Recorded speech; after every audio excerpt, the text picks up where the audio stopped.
దైవంను విశ్వసించే ప్రతి మానవుడా, నీ చివరి ప్రయాణం ఎటు అన్నది నీకు తెలుసా? నీ ప్రాణం నీ శరీరంలో చేరిన మరుక్షణం నుంచే నువ్వు జీవించడం మొదలు పెడతావు. మరి ఆ ప్రాణం నీ శరీరానికి సెలవు ప్రకటించి వెళ్ళిన తరువాత నీ జీవితం ఏంటో నీకు తెలుసా? నీ పిచ్చితనం ఏంటో తెలుసా? ప్రాపంచిక జీవితంలో ఉండే సుఖాలకు, ధనం యొక్క వ్యామోహం మరియు శరీర వ్యామోహాలైన కామ కోరికలకు నువ్వే బానిస అయ్యావు. మరి వీటన్నిటిలో పడి నువ్వు ఎవరిని మర్చిపోతున్నావో నీకు తెలుసు కదా.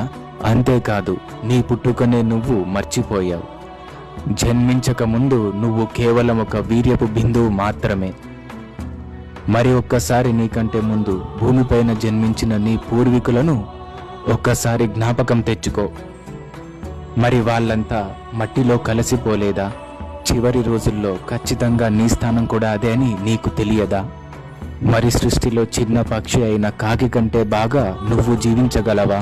నువ్వు మరణించిన తరువాత బంగారులో లేదా వెండిలో సమాధి చేస్తామని ఏ పుస్తకంలో అయినా రాశారా?